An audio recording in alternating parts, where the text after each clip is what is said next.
Extra exam YouTube channel के इस नए वीडियो में आपका स्वागत है। सबसे पहले बताइए आप लोग कैसे हैं। आज का सेशन में आप लोग जुड़ जाइए और अपने मित्रों को भी इस सेशन में जुड़ाइए और वीडियो को शेयर भी कर दीजिए ताकि जो जो मित्र नहीं जुड़े हैं उन सब भी जुड़ जाए और हमारे साथ आज सेशन में बने। आज का सेशन दम दमदार होने वाला है, मज़ेदार होने वाला है। आज हम लोग इतिहास में जो प्रैक्टिस अर्थात इतिहास का ऑब्जेक्टिव प्रश्न है उन प्रश्नों पर हम लोग चर्चा करने वाले हैं।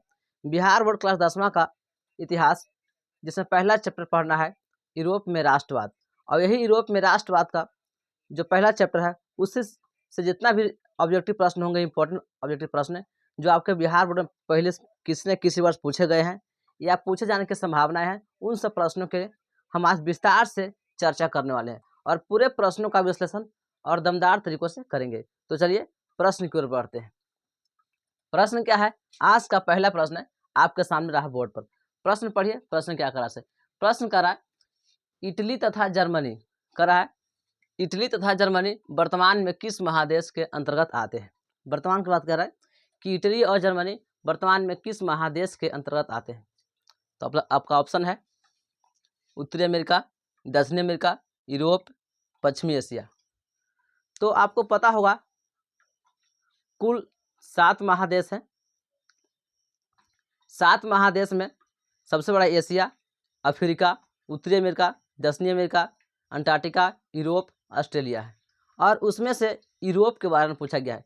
यूरोप में कुल कितने देश हैं आप कमेंट में जरूर लिखिएगा और बताइए। ये जर्मन और इटली है जो किस देश में है, किस महादेश में है? तो कहेंगे जर्मन तथा इटली यूरोप में है, क्योंकि हम लोग पहला चैप्टर पढ़ने वाले हैं और जिसमें पढ़ना है यूरोप में ही राष्ट्रवाद। यूरोप में राष्ट्रवाद के बारे में पढ़ना है, उसी चैप्टर में पढ़ना है तो यूरोप का ही घटना होगा, अर्थात ये दोनों देश कहाँ में होगा? यूरोप में ही होगा। तो आपका सही जवाब होगा किस महादेश में है? तो बताएंगे यूरोप महादेश में। आपका ऑप्शन होगा, देख लीजिए, यूरोप महादेश, यानी पहला का आंसर होगा सी, यूरोप महादेश। क्लियर है? अब देखा जाए उत्तरी अमेरिका। उत्तरी अमेरिका तो खुद एक महादेश है। उत्तरी अमेरिका में कौन कौन से देश होगा? तो कनाडा होगा, अलास्का होगा, कई ऐसे देश हैं। फिर है पश्चिमी एशिया। पश्चिमी एशिया तो अलग देश, मतलब एक खास महादेश तो है नहीं।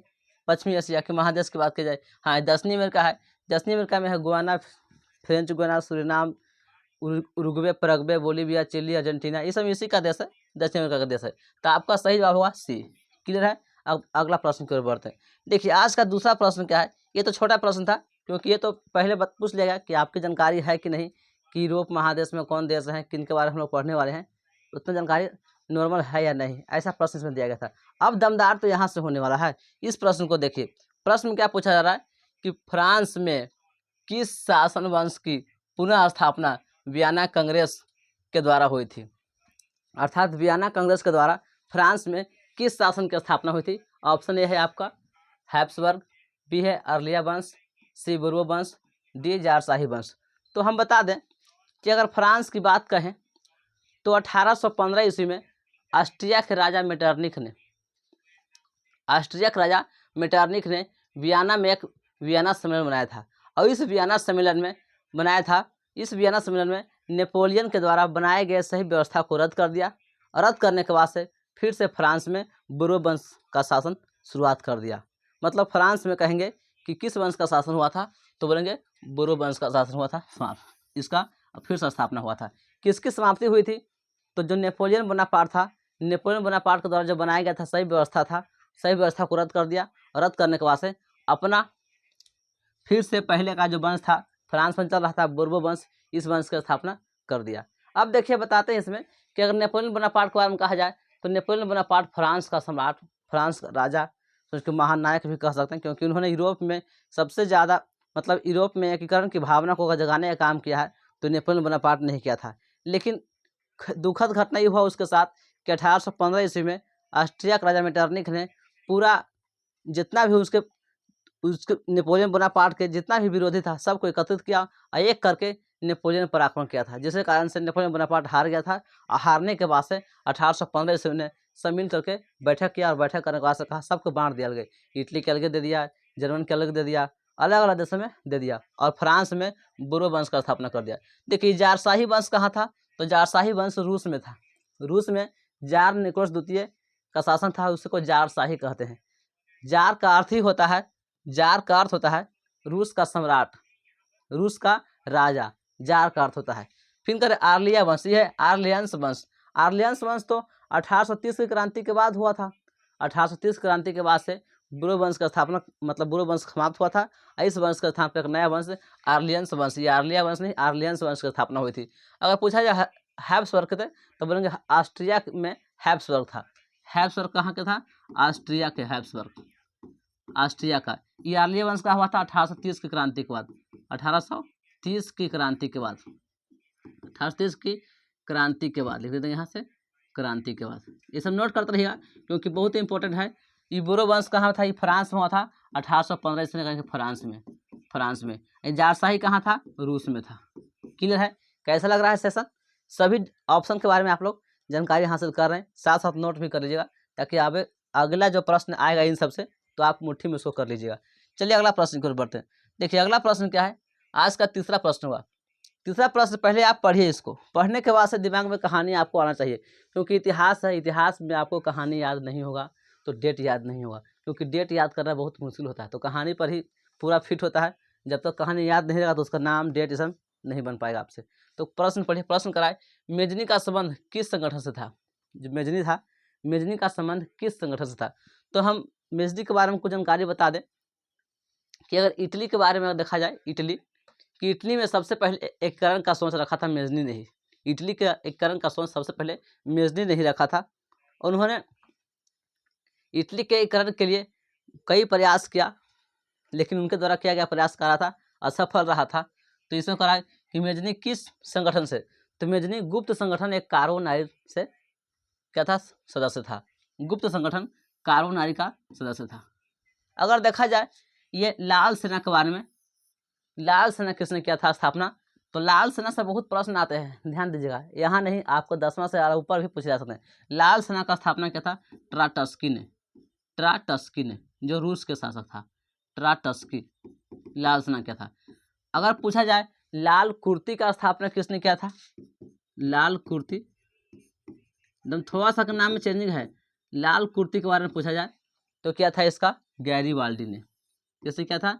गैरीबाल्डी, गैरीबाल्डी, इसकी सेना था लाल कुर्ती। अगर पूछा जाए लाल कुर्ती आंदोलन की स्थापना शुरुआत किसने किया था? अब से पूछा जाए लाल कुर्ती आंदोलन, लाल कुर्ती आंदोलन, आंदोलन, तो इसके बारे में स्थापना किया, मतलब शुरुआत से कौन किया था? तो कहेंगे खान अब्दुल गफ्फार खान कहेंगे, जिनको सीमांत गांधी के नाम से भी जानते हैं।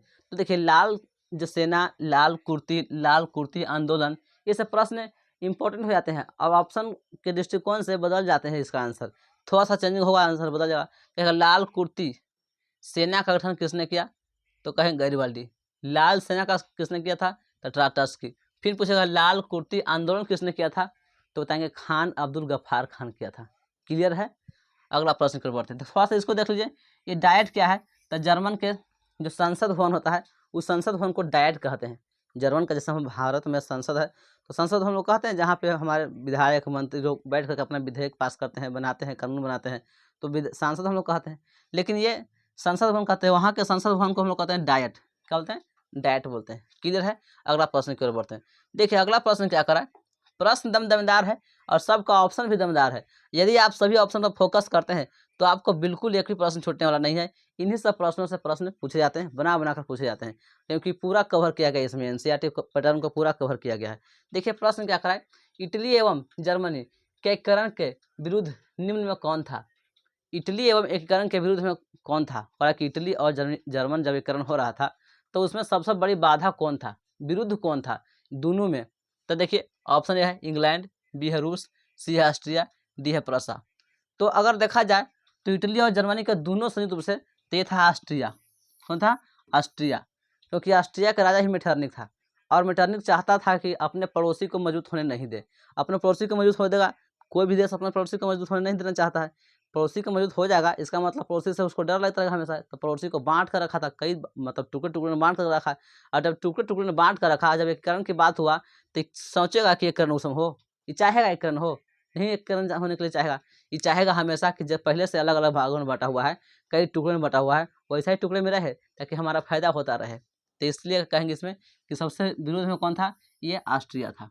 और अगर देखा जाए प्रसा क्या है, तो प्रसा तो जर्मन का ही क्षेत्र था, जो जर्मन का क्षेत्र बहुत बड़ा था, ये प्रसा था।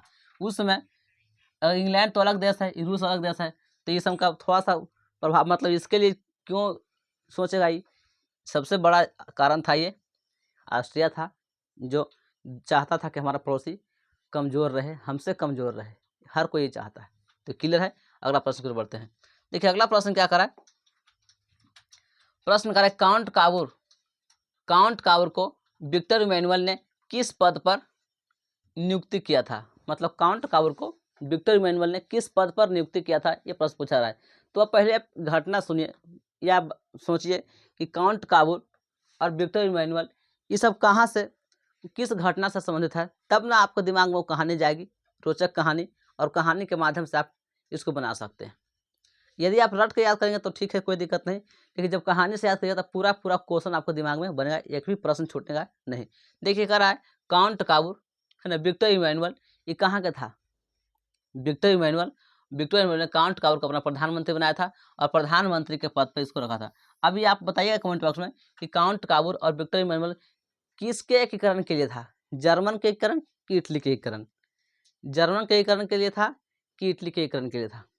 दोनों ऑप्शन में आप कमेंट में जरूर लिखिएगा, क्योंकि काउंट काबूर तो सफल कूटनीतिज्ञ था, कूटनीतिज्ञ होने के कारण से इनका कूटनीतिक बहुत अच्छा काम किया था।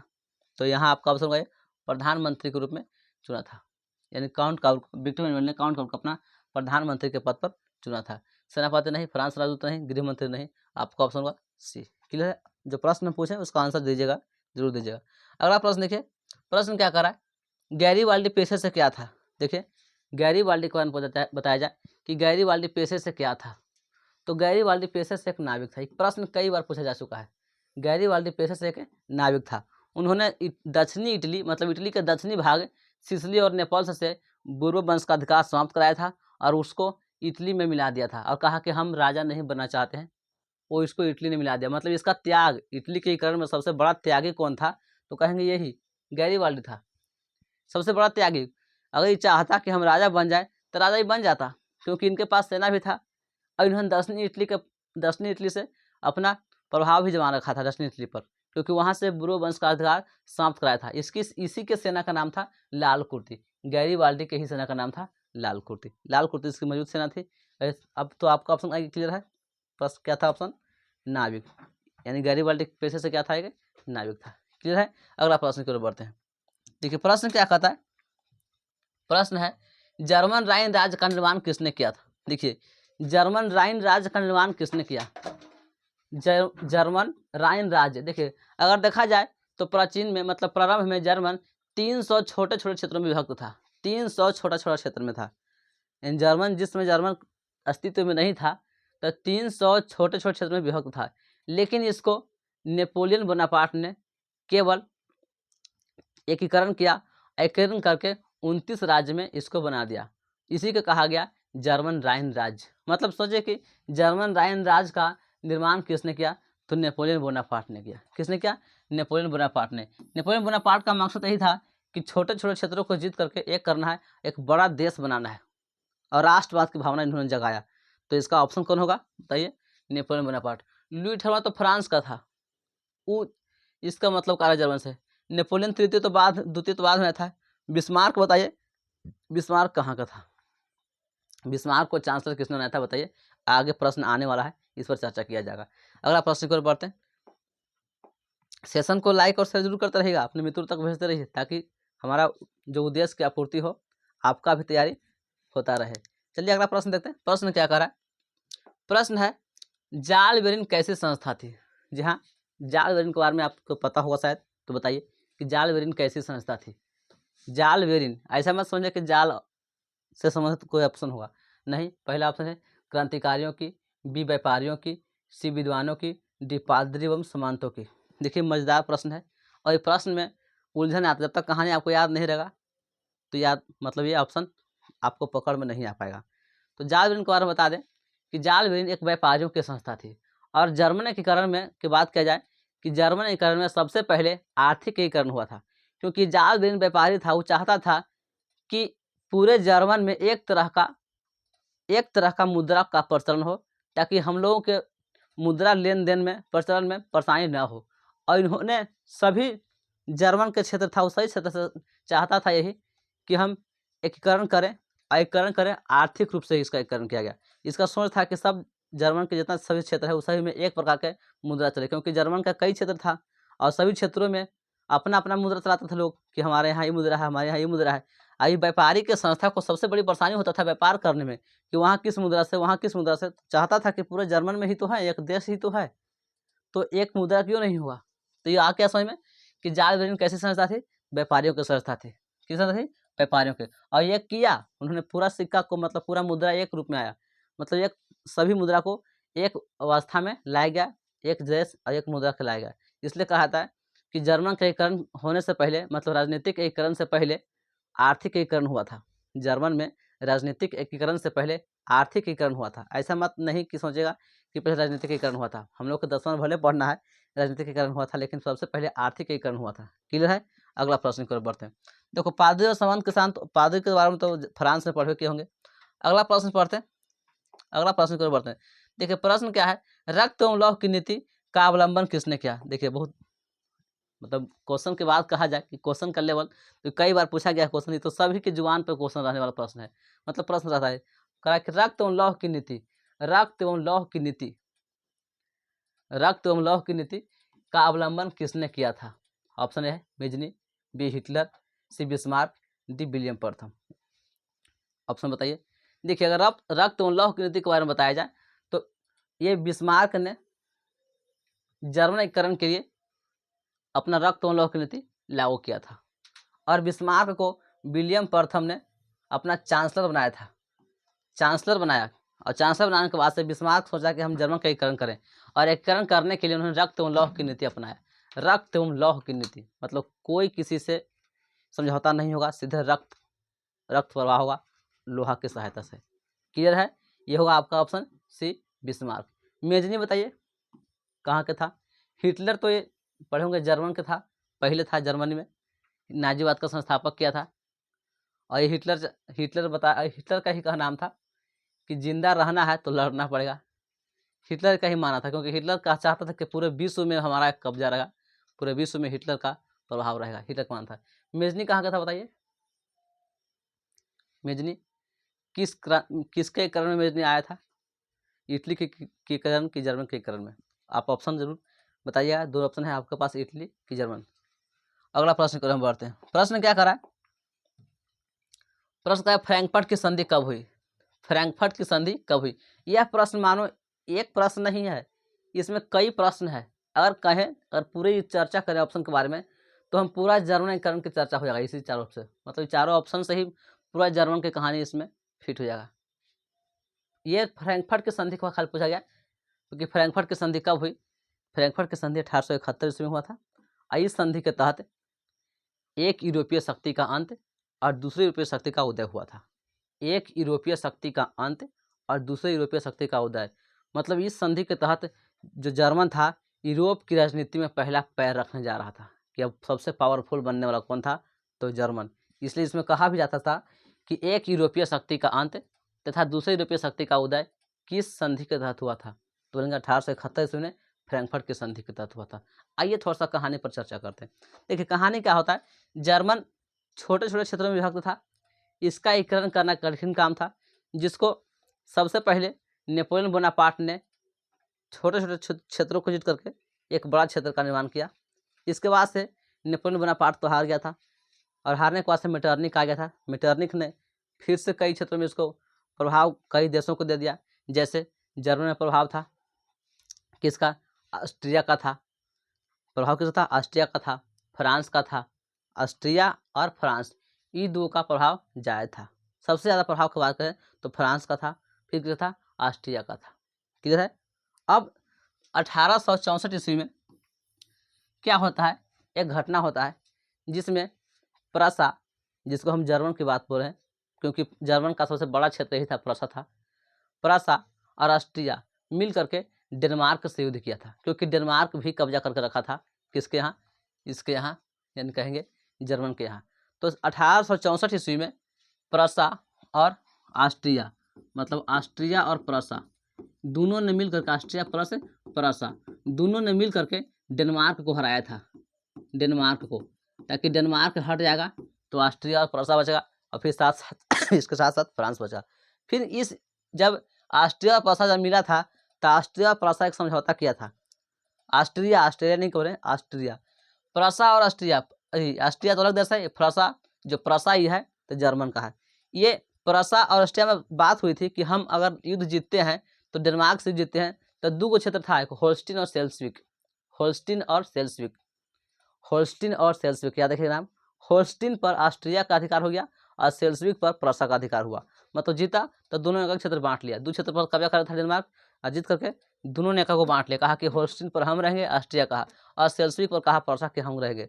बाद में जीत लिया तो बाद में प्रसा को लगा कि हम तो एक कर्ण के रास्ते पर चल रहे हैं, एक कर्ण के रास्ते पर चल रहे हैं, और एक वहाँ के जो नेता था बिस्मार्क था, चांसलर था, अब वो सोचा कि ऑस्ट्रिया को ऑस्ट्रिया को यहाँ से भगाना पड़ेगा। तो ऑस्ट्रिया को भगाने के लिए क्या किया, जो क्षेत्र दिया था वो क्षेत्र चालाकी से दिया था बीच में, और वहाँ जर्मन राष्ट्रवादी भावना भड़का दिया, कहा जर्मन के लोगों को कि आप लोग जर्मन के लोग हैं, जर्मन के निवासी हैं, आपके यहाँ विदेशी राजा कैसे हो सकता है, वहाँ राष्ट्रवादी भावना भड़का दिया। अब वहाँ से ऑस्ट्रिया कह रहा है कि ऐसा मत करो, हम वहाँ सेना भेजना चाहते हैं, तो बीच में है तो सेना कैसे भेजेगा, कि हम अपने क्षेत्र से सेना भेजने नहीं देंगे, नहीं हवाई मार्ग का प्रयोग करने देंगे, ना स्थल मार्ग का प्रयोग करने देंगे, कोई का प्रयोग नहीं करेंगे। अब प्रयोग नहीं करने के कारण से जो ऑस्ट्रिया का जो होल्स्टीन था, जो क्या हुआ, वो प्रसा अपने में मिला लिया उसको। बाद में फिर ये मिलाया कब, 1866 ईस्वी में, कब मिलाया, 1866 में, जो इसमें ऑस्ट्रिया और प्रसा के बीच हुआ था, इस चीज़ को बोलते हैं सेडोवा का युद्ध, इसको याद रखिए, सेडोवा का युद्ध हुआ था, सेडोवा का युद्ध। इस युद्ध में ऑस्ट्रिया हार गया और प्रसा जीत गया 1866 ईस्वी में।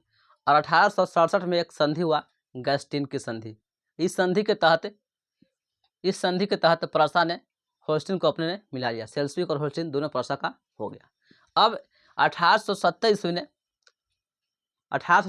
में ये फ्रांस और प्रसा के बीच युद्ध हुआ, इसमें प्रसा जीत गया और फ्रांस हार गया, मतलब फ्रांस हार गया, और यहाँ एक संधि हुआ, सेडोन की संधि, सेडोन की संधि, सेडोन की संधि हुआ, सेडोन में। इस संधि के तहत ये युद्ध हुआ था, सेडोन का युद्ध बोलेंगे, सेडोन का युद्ध। इस युद्ध के बाद एक संधि होता है फ्रैंकफर्ट की संधि, फ्रैंकफर्ट की संधि। इस संधि के तहत जर्मन के करण का काज पूरा हुआ था, और जर्मन यूरोपीय देश में पहला पावर रखा, मतलब यूरोप की राजनीति में अपना कदम रखा और सबसे पावरफुल देश बना था। क्लियर है, ये कहानी समझ में आया होगा शायद आपको।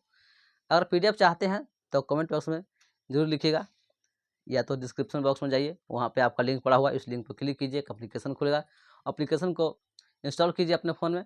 इंस्टॉल करने के बाद से आपका वहाँ से पूरा पीडीएफ नोट्स दिखने लगेगा। अगला प्रश्न की ओर बढ़ते हैं। प्रश्न क्या करा, इसके बाद आपको पूरा प्रश्न बन जाएगा, इसलिए इतना कहानी देर तक बोले, इतना कहानी देर तक बोलने का मतलब है कि प्रश्न अब इसके बाद बन जाएगा, क्योंकि इसी कहानी से प्रश्न है सब। प्रश्न देखिए क्या करा, नेपल्स की क्रांति कब हुई, नेपल्स के बारे में बता रहा है, सिसिली और नेपल्स की क्रांति।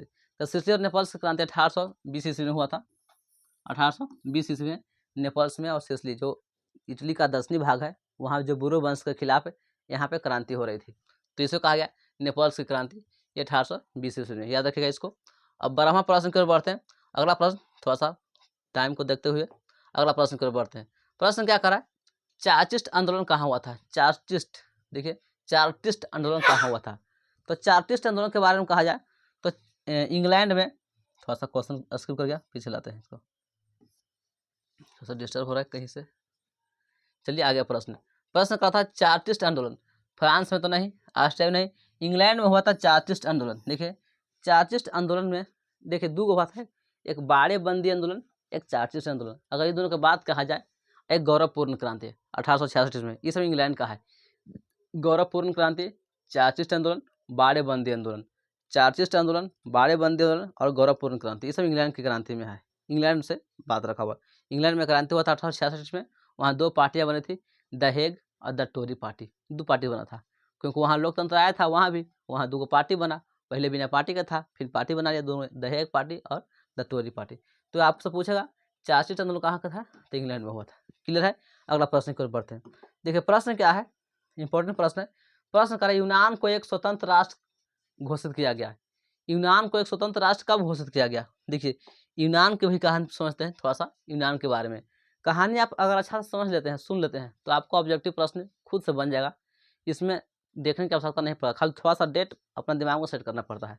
यूनान कहते हैं, यूनान पूरे प्रारंभ में यानी प्राचीन समय में यूनान पूरे यूरोपीय देशों के लिए प्रेरणा का स्रोत था। यूनान का ज्ञान, विज्ञान और साहित्य पूरे यूरोप में फेमस था।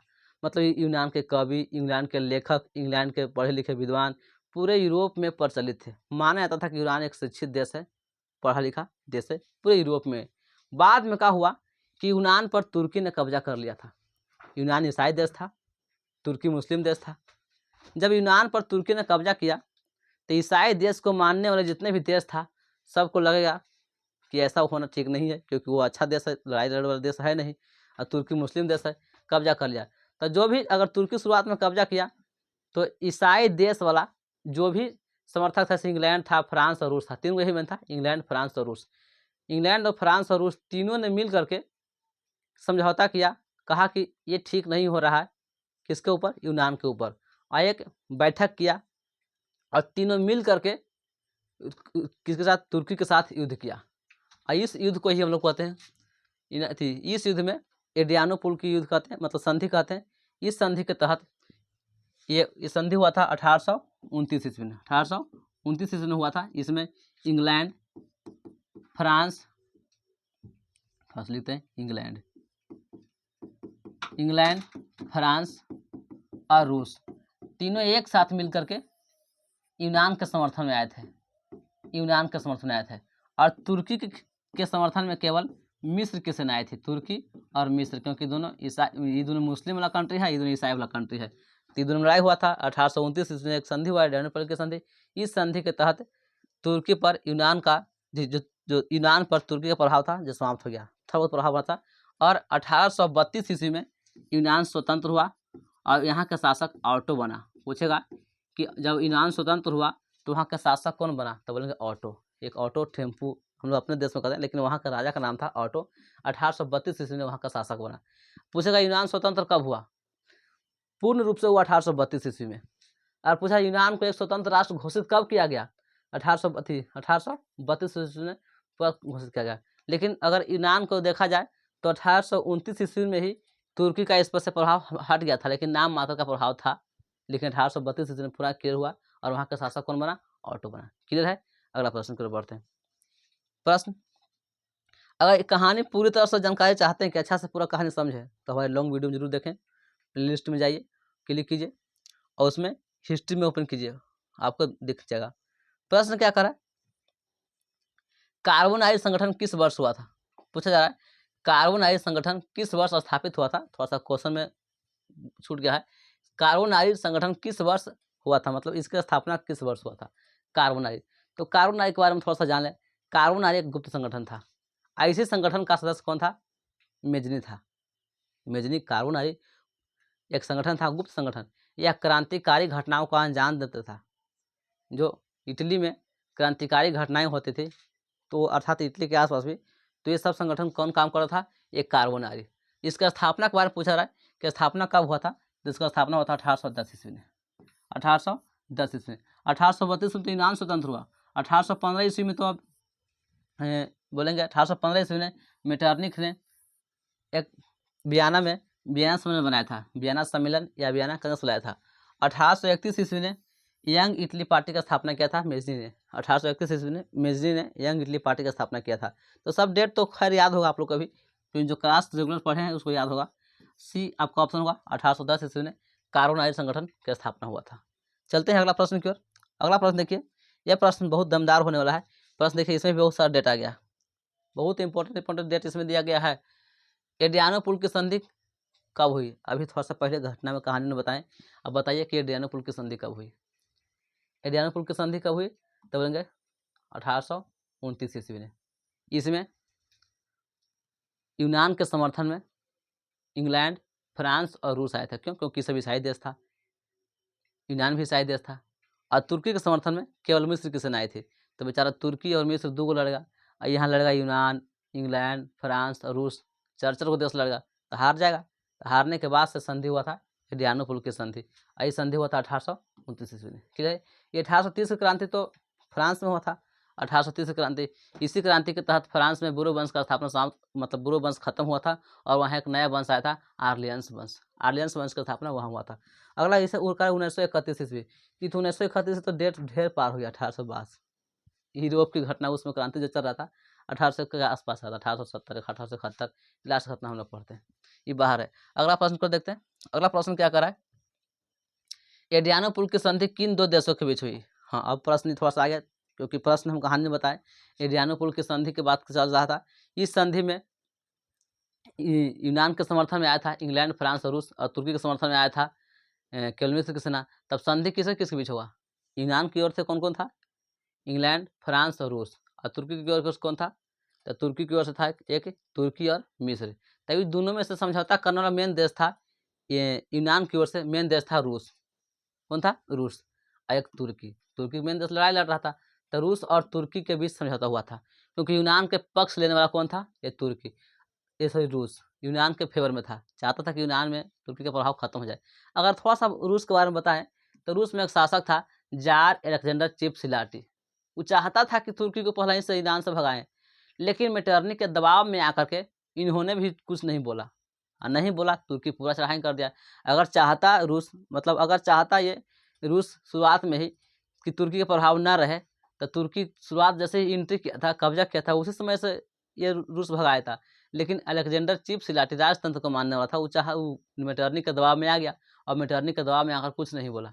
और जब देखा कि यूनान में बहुत बड़ा क्रांति हुआ, लगभग 20,000 निहत्थे लोगों को मार दिया गया यूनान में, बहुत बड़े क्रांति हुआ। इस क्रांति से लोगों ने, ईसाई देश वाला जो भी था, सब सोचा कि तो बहुत बड़ा घटना हो रहा है, हम लोग समर्थन नहीं करेंगे तो पूरा ईसाई को समाज को समाप्त कर देगा मुस्लिम लोग, तुर्की वाला। इसलिए रूस ने सबसे बड़ा कदम उठाया और सब देशों को बुलाया, फ्रांस, इंग्लैंड को अपना फेवर मेन हेड यही बना रूस, कहा कि हम तो मेन नेतृत्व करेंगे, और तुर्की इधर था, ये दोनों के बीच में हुआ। तो आपको ऑप्शन होगा कौन, ए। अब देखते हैं थोड़ा सा इस के, हंगरी, पोलैंड, तुर्की, हंगरी, यूनान, इस तो संधि हुआ ही नहीं था। अगला प्रश्न की ओर बढ़ते हैं। प्रश्न क्या करा है, 17वां प्रश्न, सेडॉन का युद्ध करा किनके बीच हुआ था, सेडॉन का युद्ध किनके बीच हुआ था। तो देखिए, हमने जर्मन के कारण में सेडोवा का युद्ध, सेडॉन का युद्ध, फ्रैंकफर्ट की संधि, ये तीन को बहुत महत्वपूर्ण घटना है, सेडोवा, सेडॉन। देखिए 1866 ईस्वी में सेडोवा का युद्ध हुआ था, 1870 ईस्वी में सेडॉन का युद्ध हुआ था। ये घटना बता भी चुके हैं, तो आपका हुआ, यानी पूछ आते हैं, थोड़ा सा क्वेश्चन स्किप कर गया, क्वेश्चन पर आते हैं। कह रहा किनके किनके बीच हुआ था, तो 1866 में बताए सेडोवा का युद्ध, 1870 में सेडॉन का युद्ध हुआ। इस युद्ध में प्रसा और फ्रांस दोनों सामने आपस में लड़ रहे थे, क्योंकि फ्रांस और प्रसा एक दूसरे की ओर था। प्रसा शक्तिशाली बन चुका था, प्रसा कहने का मतलब जर्मन, शक्तिशाली बन चुका था, लगभग इसका एकीकरण हो चुका था, क्योंकि डेनमार्क को हरा दिया था, ऑस्ट्रिया को हरा दिया था, बचा था अकेले। कहा कि फ्रांस से क्यों नहीं भिड़ ही जाते हैं, फ्रांस से भी, अब फ्रांस से भिड़ गया था, फ्रांस भी कमजोर होल था उस समय। तो आपका ऑप्शन होगा सी, फ्रांस और प्रसा, फ्रांस और प्रसा। क्लियर है, कहानी में थोड़ा सा ध्यान दीजिएगा, उसको याद भी कर ले रखिएगा। अगला प्रश्न को बढ़ते हैं। प्रश्न करा पोलैंड के विद्रोहियों को किसने कुचल दिया था। देखिए, पोलैंड की राजधानी वर्षा है, और इसके जो यहाँ विद्रोही कुछ हो रहे थे, इसके विद्रोही को किसने कुचला था, तो रूस ने कुचला था। किसने कुचला था, रूस ने। जो भी पोलैंड के खिलाफ, वहाँ के शासक के खिलाफ जो विद्रोह कर रहे थे, तो वहाँ के जो राजा थे उन्होंने आमंत्रण दिया कि हमारे यहाँ इस तरह की घटना हो रहा है, तो रूस आया और पूरा वहाँ के विद्रोहियों को कुचल दिया। अगला प्रश्न की ओर बढ़ते हैं। प्रश्न क्या कहता है सर, 19वां प्रश्न की ओर। 19वां प्रश्न कहता है सन 1870, देखिए फिर वही बात घटना आ गया है, जर्मन बोला। सन 1870 में फ्रांस और प्रसा के बीच युद्ध कहाँ हुआ था। अभी हम लोग पढ़े हैं कि 1870 ईस्वी में ऑस्ट्रिया और फ्रांस के बीच युद्ध हुआ था। किसका युद्ध है, तो सेडॉन का युद्ध 1870 में कहाँ हुआ था, स्थान का नाम पूछ दिया। तो समानतः इतिहास में जो घटनाएं होते हैं ना, इतिहास का युद्ध उस स्थान के नाम से ही जाना जाता है, उस स्थान के नाम से, या तो फिर राजा के नाम से फेमस होगा कुछ। लेकिन यहाँ पूछा था 1870 में किसके बीच हुआ था, बोलेंगे 1870 ईस्वी में युद्ध हुआ था। यह युद्ध को कहते हैं सेडॉन का युद्ध। किसका युद्ध, सेडॉन का युद्ध। और सेडॉन का युद्ध में प्रसा और फ्रांस दोनों एकदम एक दूसरे का था, फ्रांस और प्रसा, फ्रांस और प्रसा अर्थात जर्मन, ये फ्रांस एक जर्मन। देखिए फ्रांस और प्रसा। और इस युद्ध में जब फ्रांस हार गया था, प्रसा जीत गया था। और जब 1870 के बाद 1871 में बताया कि फ्रैंकफर्ट का संधि हुआ। और प्रसा जब हुआ तब अपने जर्मन राष्ट्र बना, कहा कि हम जर्मन राष्ट्र हैं, हमारे यहाँ जर्मनिया माता होगी, जिसे भारत माता कहते हैं, वहाँ भी जर्मनिया माता को बनाया गया। और पूरा एक राष्ट्रगान गाया गया जर्मन के लिए, और एकीकरण हुआ। और यूरोप में पहला कदम रखा कि राजनीति में पावरफुल देश कौन है, तो यही कौन है, जर्मन। बाकी इस घटना के बाद से तो ही बहुत लड़ाई हुआ, प्रथम विश्व युद्ध, द्वितीय विश्व युद्ध यही पावर में हुआ, क्योंकि जर्मन पावरफुल बन गया। पावरफुल बना तो कहा कि अरे हम तो पीछे आज़ाद हुए, हम लोग पीछे मजबूत बने हैं। फ्रांस, इंग्लैंड, इसमें तो पहले से था, तब उस हम के उपनिवेश को छीनना शुरू कर दिया। और 1814 से 1818 तक की बात किया जाए तो उस समय प्रथम विश्व युद्ध हो चुका था, फिर द्वितीय विश्व युद्ध 1914 से हुआ था, 1914 से प्रथम विश्व युद्ध, 1914 से 1918 तक प्रथम विश्व युद्ध में भाग लिया, क्योंकि जान रहा था कि हमारा यूरोप में हमारे शक्तिशाली कोई है नहीं, लेकिन प्रथम विश्व युद्ध में इतना कुछ लाया, इतना दबाया, कुछ कहीं कि नहीं। तो आप देखिए कहाँ हुआ था, तो सडौन में। कहानी पर आते हैं। फ्रांस और प्रसा के बीच जो युद्ध हुआ था सडौन का 1870 ईस्वी में, और वो युद्ध हुआ था फ्रांस और प्रसा के बीच। वो स्थान का नाम था सडौन, ही नाम था, सडौन में हुआ था। अगर पूछे कि बताया 1870 के बजाय युद्ध हुआ था, इस युद्ध के बाद कौन सी संधि हुआ था, तो बोलेंगे फ्रैंकफर्ट की संधि। कौन संधि? फ्रैंकफर्ट की संधि। कहाँ में था? फ्रैंकफर्ट में। जो स्थान है उसी स्थान से हुआ था, फ्रैंकफर्ट में हुआ था। अभी संधि ने प्रसा को करण किया, फ्रांस का हार गया था, हट गया था यहाँ से। क्लियर है? अगला प्रश्न की ओर बढ़ते हैं। ये आज का प्रश्न होगा और इम्पोर्टेंट प्रश्न होगा और आखिरी प्रश्न होगा। इस प्रश्न को देखिए और आंसर आप दीजिएगा। प्रश्न क्या करा है? 20वां प्रश्न है, यूरोपवासियों के लिए किस देश का साहित्य एवं ज्ञान विज्ञान प्रेरणा के स्रोत रहा? मतलब का पूरे यूरोप के लिए किस देश का साहित्य था जो पूरे यूरोप के लिए ज्ञान विज्ञान और प्रेरणा का मतलब स्रोत बना था? तो थोड़ा देर पहले यूनान की घटना बताए थे, याद होगा शायद, अभी थोड़ा देर पहले बताए कि यूनान पूरे यूरोप में ज्ञान विज्ञान और साहित्य के लिए जाना जाता था। और यूनान ईसाई देश था, इस पर तुर्की ने कब्जा कर रखा था। यूनान इसलिए स्वतंत्र हुआ चाहता था। तो कहाँ कहेंगे? यूनान। आपका ऑप्शन होगा कौन? बी। क्लियर है? कैसा लगा हमारा यह सेशन? वीडियो को अपने मित्रों तक जरूर शेयर कीजिएगा। यदि आप नए हैं तो हमारे चैनल को सब्सक्राइब करिए, क्योंकि आप 2026 को टारगेट करने वाले हैं और अच्छा मार्क लाने वाले हैं। ऑब्जेक्टिव और सब्जेक्टिव दोनों के लिए निश्चिंत रहिए। आपको एक भी नंबर का प्रश्न छूटने वाला नहीं है। आप वहाँ सोचिएगा कि कौन प्रश्न छोड़ दें, ऐसा सोचिएगा। मिलते हैं अगले वीडियो में। धन्यवाद। अपना समय बनाए रखिएगा। आज थोड़ा सा ज़्यादा समय लगे।